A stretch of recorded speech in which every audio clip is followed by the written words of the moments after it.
Serial वसुधा के आने वाले अपकमिंग ट्रैक में होने वाला है अब बड़ा खुलासा, क्योंकि अब वसुधा की शादी तो आ चुकी है करीब। जहां पे वसुधा और माधव की शादी के लिए फाइनली हमारी चंद्रिका ने हामी भर दी है और कहा है हनुमंत से कि इसी घर से अब विदाई होगी वसुधा की, यानी वसुधा की पूरी शादी होगी कोठी में, यानी चंद्रिका सिंह चौहान के चौहान मैंशन में। जी हाँ दोस्तों, आपने बिल्कुल सही सुना। वसुधा के तो वारे न्यारे हो चुके हैं, लेकिन वसुधा को ये सारी चीजें कहाँ ही सुहा रही हैं।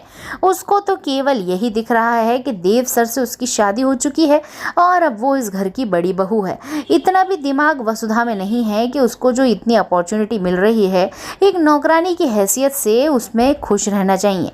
खैर, आपको ये इस बात से सहमत हैं या नहीं, कमेंट बॉक्स में अपनी राय खैर दीजिएगा। असल लाइफ की बात की जाए तो यही होना चाहिए था। खैर, अब सीरियल की दुनिया में तो वही होता है जो अनरियलिस्टिक होता है। अब वसुधा अपने आप को चंद्रिका सिंह चौहान की बड़ी बहू तो मानने ही लग गई है। अब धीरे धीरे जैसे ही वसुधा की शादी पास आ रही है, वैसे ही वसुधा की दिल की धड़कनें बढ़ती चली जा रही हैं कि आखिरकार वो कैसे माधव से शादी कर ले, जबकि वो तो अब शादीशुदा है, वो भी देव की पत्नी है और अब इस घर की बहू है। अब इस घर की बहू होके वो विदा कैसे हो सकती है। बस इसी उलझन को सुलझाने हमारे रीत और राघव पहुंचने वाले हैं वसुधा के पास।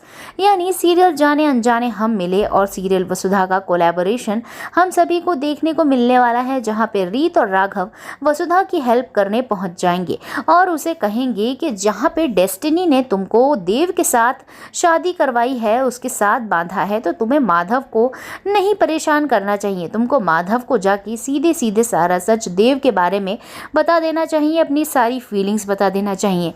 लेकिन जैसे ही माधव को ये सारी बातें पता पड़ेंगी, वो देव को सारी बातें बता देगा और जब देव को पता पड़ेगा वसुधा के इंटेंशंस, तो देव वसुधा से बहुत नाराज होता हुआ नजर आएगा। सीरियल में आएगा बड़ा बवाल, क्योंकि देव लगाता हुआ नजर आने वाला है वसुधा को जोर से तमाचा उसके ही मंडप में, क्योंकि जैसे ही बता देगा माधव देव को सारी चीज, तैसे ही वसुधा के पूरी की पूरी इमेज खराब हो जाएगी देव और चंद्रिका के सामने। लेकिन अब जो हो गया वो हो गया है।